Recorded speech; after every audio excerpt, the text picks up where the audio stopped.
आज हम chapter number 11 capital market पढ़ने वाले हैं। कैपिटल मार्केट भारत के फाइनेंशियल सिस्टम का एक बहुत ही इंपॉर्टेंट हिस्सा है। जब किसी कंपनी या गवर्नमेंट को लॉन्ग टर्म के लिए पैसों की ज़रूरत होती है ना, तब वो कैपिटल मार्केट के माध्यम से फंड रेज करती है। यहाँ पर शेयर, बॉन्ड, डिबेंचर्स जैसे इंस्ट्रूमेंट्स की ट्रेडिंग और इन्वेस्टमेंट होते हैं। इस चैप्टर में हम IPO, shares, debenture, bonds, NSE, BSE, SEBI, depository system और क्रेडिट रेटिंग एजेंसीज के बारे में डिटेल में पढ़ेंगे। ये बैंकिंग अवेयरनेस के लिए बहुत ज़्यादा इंपॉर्टेंट टॉपिक होता है, like RRB, SBI, IBPS, SSC और भी इंश्योरेंस एग्जाम के लिए बहुत इंपैक्टफुल चीज़ रहता है। ठीक है, आगे बात करते हैं। स्टार्ट करते हैं हम व्हाट इज़ कैपिटल मार्केट से। ठीक है, कैपिटल मार्केट क्या होता है? तो देखो, कैपिटल मार्केट ऐसा मार्केट होता है जहाँ पर लोग टर्म फंड्स का लेन देन यहाँ पर होता है। लॉन्ग टर्म फंड्स का पैसा, फंड्स का मतलब होता है कि एक साल से अधिक समय के लिए दिया गया पैसा। कंपनी और गवर्नमेंट अपनी बड़ी बड़ी प्रोजेक्ट्स, एक्सपेंशन और डेवलपमेंट के लिए कैपिटल मार्केट से पैसा रेज करते हैं। कैपिटल मार्केट में इंस्ट्रूमेंट होते हैं, उनमें लिक्विडिटी एंड और मार्केटेबिलिटी ज़्यादा होती है। और यहाँ पर लिक्विडिटी का मतलब होता है असेट को आसानी से कैश में कन्वर्ट कर पाना। और मार्केटेबिलिटी का मतलब होता है हर किसी सिक्योरिटी को मार्केट में आसानी से खरीद पाना या बेच पाना। ठीक है, अब इसके बाद से यहाँ पे कैपिटल मार्केट के ना को दो पार्ट्स में डिवाइड किया जाता है। एक है प्राइमरी और है सेकेंडरी। ठीक है, और एग्जाम में पूछा जाए अगर कि कैपिटल मार्केट किस लिए होता है, तो उसका आंसर आप क्या बता सकते हो? लॉन्ग टर्म फाइनेंस मार्केट के लिए। ये आपको अपने ऑब्जेक्टिव्स में एमसीक्यूज वाले में देखने को शायद ना मिले, बट जब इंटरव्यू सेक्शन आता है ना, तब ज़रूर देखने को मिल सकता है। इस बात का ध्यान रखना। ठीक है, आगे बात करते हैं। अब प्राइमरी मार्केट वैसे सेकेंडरी मार्केट के बारे में बात कर लेते हैं। ठीक है, तो प्राइमरी मार्केट को न्यू इशू मार्केट भी कहा जाता है। क्या कहा जाता है? न्यू इशू मार्केट भी कहा जाता है। यहाँ पर कंपनी पहली बार शेयर्स और सिक्योरिटीज पब्लिक को बेचती है। ठीक है, शेयर्स या फिर सिक्योरिटीज पब्लिक को बेचती है। कंपनी को जो पैसा मिलता है ना, वो डायरेक्टली कंपनी के पास चला जाता है। ठीक है, और उसके बाद इस पैसों का उपयोग कंपनी नए बिजनेस शुरू करने, एक्सपेंशन करने या बिजनेस को बढ़ाने के लिए करती है। ठीक है, primary market, new securities, IPO, right issues, ये सब। ठीक है, यहाँ पर आईपीओ लिखा। आईपीओ का फुल फॉर्म होता है इनिशियल पब्लिक ऑफरिंग। देखो, और चीज़ बताता हूँ। जब कोई एक मिनट, हाँ, जब कोई प्राइवेट कंपनी पहली बार ना अपने शेयर्स कम लोगों को बेचती है, तब उसे आईपीओ कहते हैं। आईपीओ के बाद प्राइवेट कंपनी पब्लिक कंपनी बन जाती है। ठीक है, और ई आईपीओ का मतलब कि यानी एक चीज़ भी होती है ई आईपीओ। ठीक है, अब ई आईपीओ का मतलब होता है इलेक्ट्रॉनिक इनिशियल पब्लिक ऑफरिंग होता है। सेबी ने 2015 से ई आईपीओ को प्रमोट करना शुरू किया था। इससे प्रिंटिंग कॉस्ट कम होती है और छोटे शेयरों को इन्वेस्टर्स भी आसानी से मिल जाते हैं। अब बात करते हैं हम सेकेंडरी मार्केट की। सेकेंडरी मार्केट जो होता है वो स्टॉक एक्सचेंज जो होता है ना, उस पर भी कहा जाता है, स्टॉक एक्सचेंज पे। और उसके बाद यहाँ पर पुराने और एक्सिस्टिंग जो शेयर्स होते हैं ना, उसकी बाइंग और सेलिंग होती है। कंपनी को पैसा मिलता है इन्वेस्टर से इन्वेस्टर। ठीक है, इन्वेस्टर टू इन्वेस्टर ट्रांजेक्शन रहता है कि बीच में इन्वेस्टर से इन्वेस्टर के बीच में ट्रांजेक्शन रहता है। प्राइवेट मार्केट में कंपनी और इन्वेस्टर के बीच ना ट्रांजेक्शन प्रॉपर तरीके से देखने को मिलता है। साथ में सेकेंडरी मार्केट में इन्वेस्टर और इन्वेस्टर के बीच ना ट्रांजेक्शन्स होते हैं। ठीक है, ओके, आगे बात करते हैं। अब बात करते हैं इंपॉर्टेंट बॉन्ड्स के बारे में। तो इंपॉर्टेंट बॉन्ड्स क्या है? देखो, बॉन्ड एक डेब्ट इंस्ट्रूमेंट होता है। डेब्ट इंस्ट्रूमेंट का यहाँ मतलब क्या होता है? डेब्ट इंस्ट्रूमेंट का मतलब होता है उधार लेने का फाइनेंशियल डॉक्यूमेंट। ठीक है, अब बात है यहाँ पर गवर्नमेंट बॉन्ड की। गवर्नमेंट बॉन्ड ना आरबीआई के द्वारा इशू किया जाता है। आरबीआई का फुल फॉर्म देखो, आपको पता ही होगा, reserve bank of India.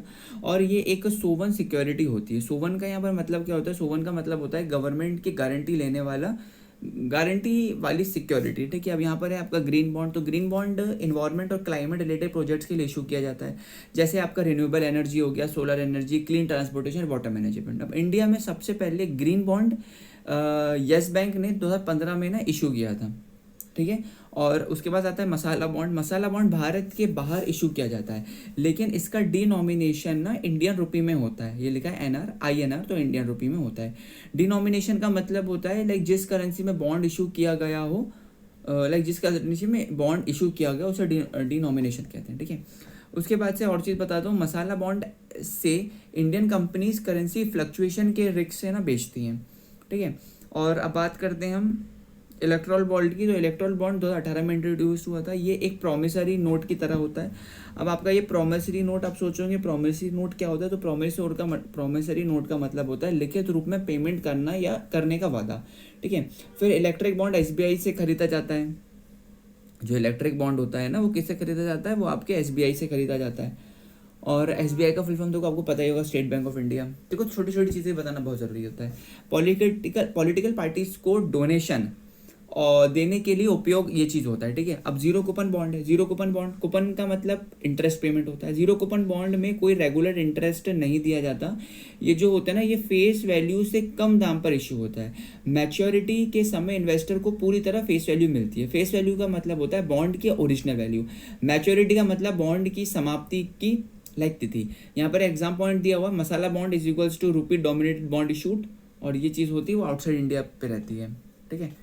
Okay, आगे बढ़ते हैं। अब हम स्लाइड 5 पे आ चुके हैं, जिसमें हम शेयर और डिबेंचर्स के बारे में बात कर लेते हैं। शेयर एंड डिबेंचर्स, तो चलिए बढ़िया तरीके से शुरू करते हैं। ओके, शेयर्स क्या होते हैं? शेयर कंपनी की ओनरशिप का एक छोटा हिस्सा होता है। अगर किसी कंपनी को बिजनेस चलाना या एक्सपेंड करने के लिए पैसों की ज़रूरत होती है तो वो शेयर्स यूज़ करता है।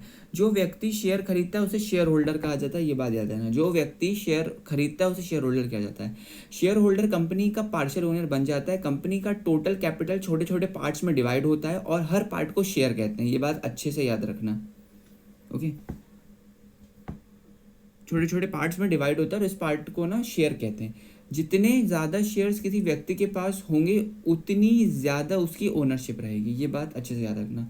अब उसके बाद से दो प्रकार के शेयर्स होते हैं, एक होता है आपका इक्विटी शेयर और एक होता है आपका प्रेफरेंस शेयर। तो इक्विटी शेयर के बारे में थोड़ी सी अच्छी से डिटेल में बात करते हुए चलते हैं। देखो,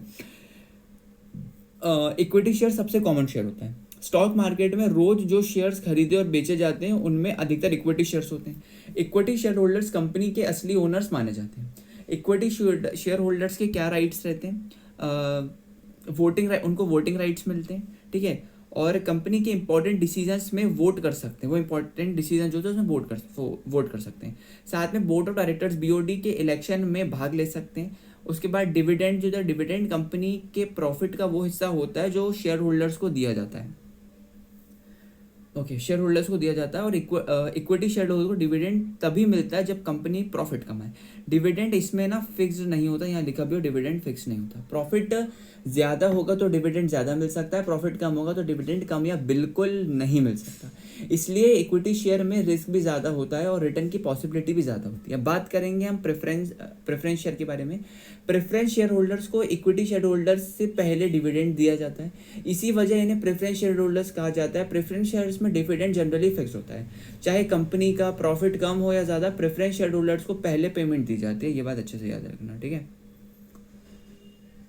ओके, साथ में आप कुछ एक इंपॉर्टेंट डिफरेंस बता देता हूँ मैं, इसको याद रखना। Like equity share is equals to voting rights plus variable dividend, ये बात याद रखना। और प्रेफरेंस शेयर में क्या होता है, जनरली नो वोटिंग राइट्स होते हैं और उसमें डिविडेंड जो रहता है वो फिक्स रहता है। एग्जाम में बहुत पूछा जाता है डिविडेंड सबसे पहले किसे मिलता है, तो आंसर आप क्या दोगे? डिविडेंड सबसे पहले किसको मिलता है? डिविडेंड सबसे पहले मिलता है प्रेफरेंस शेयर होल्डर्स को, ठीक है। आगे बात करते हैं। Okay.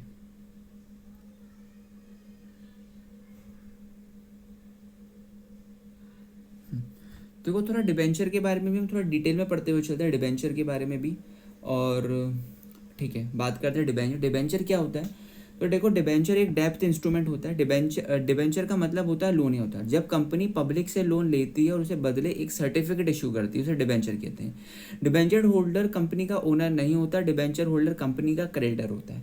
क्रेडिटर का मतलब जिसे कंपनी पैसा वापस करेगी। डिबेंचर और शेयर में डिफरेंस क्या होता है? शेयर होल्डर ओनर होता है, डिबेंचर होल्डर क्रेडिटर होता है, ठीक है। यहाँ पर लिखा भी हुआ है, share holder owner, debenture holder creditor. तो शेयर होल्डर को प्रॉफिट के हिसाब से रिटर्न मिलता है, डिबेंचर होल्डर को फिक्स इंटरेस्ट पे मिलता है। शेयर होल्डर के पास वोटिंग राइट्स होते हैं और डिबेंचर होल्डर के पास वोटिंग राइट्स नहीं होते, ठीक है। अब मैं साथ में आपको कुछ डिबेंचर के ना वो भी बता देता हूँ, ठीक है, एडवांटेजेस।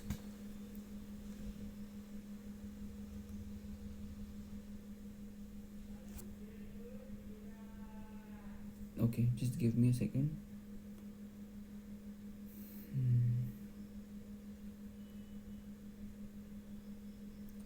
देखो डिबेंचर के ना जो एडवांटेजेस है ना उससे मैं आपको पॉइंट्स बता देता हूँ। अगर डिस्क्राइब इसको करवाना चाहते हो तो मुझे कमेंट सेक्शन में बताना, इसकी एक अलग मैं वीडियो बना दूंगा, ठीक है। सो एडवांटेज ऑफ डिबेंचर में क्या आता है, लेस रिस्क आता है, tax benefit, no dilution of ownership आता है। इसको मैं बता देता हूँ। डिबेंचर इशू करने से कंपनी की ओनरशिप नहीं बनती है, ठीक है। फिक्स्ड ऑब्लिगेशन आता है। और डिबेंचर के टाइप्स क्या होते हैं, एक होता है रिकॉर्ड के बेसिस पर करना, फिर सिक्योरिटी के बेसिस पे करना, रिडेम्पशन के बेसिस पे करना, कन्वर्टेबिलिटी के बेसिस पे करना और प्रायोरिटी के बेसिस पे करने को। ये जितनी भी मैंने 5 नाम बताए ये डिबेंचर के क्या होते हैं, डिबेंचर के टाइप्स होते हैं, ठीक है। अब वीडियो ज़्यादा लंबी हो जाएगी इसलिए पूरा डिस्क्राइब नहीं किया मैंने। अगर पूरे डिबेंचर के ऊपर पूरी रिसर्च चाहे तो डिबेंचर की एक अलग वीडियो बना देंगे, कमेंट सेक्शन में बड़े तरीके से बता देना। अब बात कर लेते हैं एनएससी की और बीएससी के बारे में भी बात कर लेते हैं। तो ये एनएससी और बीएससी क्या है, तो एनएससी से स्टार्ट करते हैं। एनएससी का फुल फॉर्म जो होता है वो होता है national stock exchange, okay. NSC का फुल फॉर्म होता है नेशनल स्टॉक एक्सचेंज, होता है इसका फॉर्मूला, ओके। तो मतलब पहले एनएससी पढ़ा देते हैं फिर बीएससी पढ़ा देंगे। तो एनएससी का फुल फॉर्म बता दिया। इसकी स्थापना हुई थी 1992 में, इसकी स्थापना हुई थी। ये भारत का सबसे बड़ा इलेक्ट्रॉनिक स्टॉक एक्सचेंज माना जाता है, ठीक है। एनएससी को एक कमेटी थी, उसका नाम है फेरवानी कमेटी की रिकमेंडेशन पे ना ये शुरू किया गया था, ठीक है। अब बात करते हैं बीएससी की। तो बीएससी का फुल फॉर्म जो होता है वो होता है Bombay stock exchange. Bombay stock exchange का फुल फॉर्म होता है। इसका स्थापना 1875 में हुई थी। ये एशिया का पहला स्टॉक एक्सचेंज है। बीएससी मुंबई की दलाल स्ट्रीट पर स्थित है, ओके। यहाँ पर सेंसेक्स के बारे में लिखा है। सेंसेक्स क्या होता है ये बता देते हैं। तो सेंसेक्स बीएससी का बेंचमार्क इंडेक्स है। इसमें 30 बड़ी और फाइनेंशियल स्ट्रॉन्ग कंपनी शामिल होती हैं, ओके ओके। हाँ, ये एग्जाम पॉइंट से याद रखना, सेंसेक्स बीएससी निफ्टी एनएससी, ठीक है। ये सारे ट्रेडिंग से रिलेटेबल चीज़ होती हैं। आगे बात करते हैं।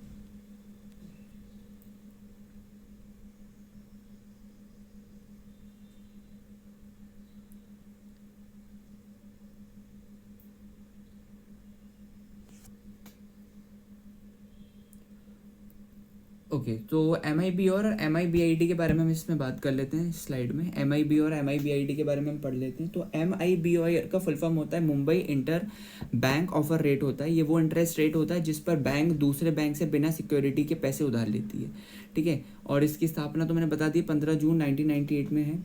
सॉरी बताया नहीं था, अब बता देता हूँ, मैंने उस पर ध्यान नहीं दिया था। अब एम आई बी आर के बारे में बता दिया और उसके बारे में अब M I B I D के बारे में बता देते हैं।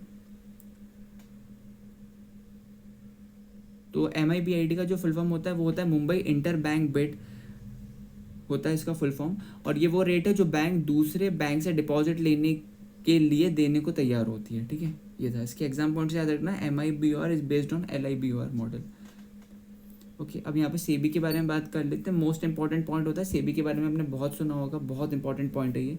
तो सेबी का फुल फॉर्म होता है securities and exchange board of India. SEBI Bharat के कैपिटल मार्केट का रेगुलेटर है। इसकी एस्टैब्लिश 12 अप्रैल 1992 में हुई थी। इसके हेडक्वार्टर्स का है मुंबई में, इसके हेडक्वार्टर्स है, ठीक है। और सेबी के कुछ मुख्य काम भी यहाँ पर है, फंक्शंस बता देता हूँ। सीबीआई इन्वेस्टर्स इन्वेस्टर्स के हितों की रक्षा करता है, स्टॉक एक्सचेंज को रेगुलेट करता है और इनसाइडर ट्रेडिंग को रोकता है। फ्रॉडलैंड और अनफेयर ट्रेड प्रैक्टिसेस को भी ना एक ये मॉनिटर करता है, ठीक है। और SEBI is equals to capital market regulator, ये बात याद रखना। आगे देख लेते हैं। अब डिपॉजिटरी सिस्टम के बारे में बता रहा है। डिपॉजिटरी सिस्टम क्या होता है, ये 1996 में इंट्रोड्यूस हुआ था डिपॉजिटरी सिस्टम। डिपॉजिटरी सिस्टम एक ऐसा संस्था है जो इन्वेस्टर्स के शेयर्स और सिक्योरिटीज़ को इलेक्ट्रॉनिक फॉर्म में सुरक्षित रखती है। जिससे बैंक पैसा रखता है वैसे ही डिपॉजिटरी शेयर्स रखती है, ठीक है। और ये सारे पॉइंट्स है इसमें। Electronic holding, safe and fast transaction होते हैं। इंपॉर्टेंट डिपॉजिटर्स इसमें कौन कौन है, एनएसडीएल का फुल फॉर्म होता है नेशनल सिक्योरिटीज़ डिपॉजिटर लिमिटेड। ये भारत की पहली डिपॉजिटर है और सेबी ने इसे ना 7 जून, याद रखना 7 जून 1996 को रजिस्टर किया था। इसके बाद सी डी एस एल आता है। जो सी डी एस एल का फुल फॉर्म पहले बताना ज़रूरी होता है, देखो लिखते रहा करो, है ना। सेंट्रल डिपॉजिटरी सर्विसेज लिमिटेड इसका फुल फॉर्म होता है। ये फरवरी 1990 में शुरू हुई थी। और डिपॉजिटरी के जो इसमें फ़ायदे होते हैं वो पेपर वर्क कम हो जाते हैं, फ्रॉड का रिस्क इसमें नहीं होता है, ठीक है। ओके स्लाइड 10 पे चलते हैं। अब क्रेडिट रेटिंग एजेंसीज के बारे में बात कर लेते हैं।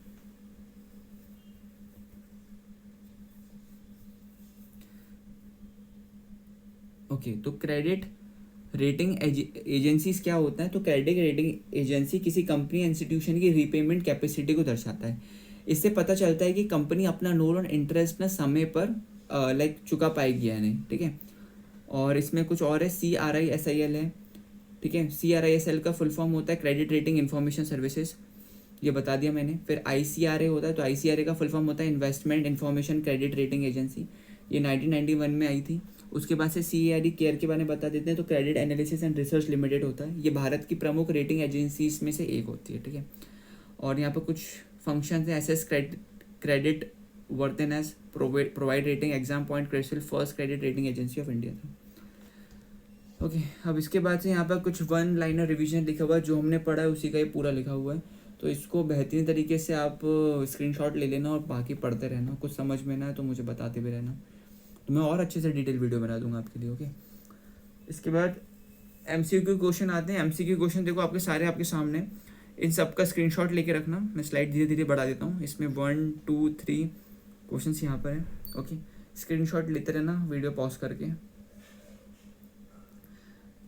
बेसिक क्वेश्चन है जो हमने ऊपर पढ़े थे, सेबी कब एस्टेब्लिश हुआ था, तो उसका आंसर क्या है, 12 अप्रैल 1992 में हुआ था, ठीक है। तो ये सारे इसके क्वेश्चन ज़्यादा नहीं है, 6-7 ही हैं।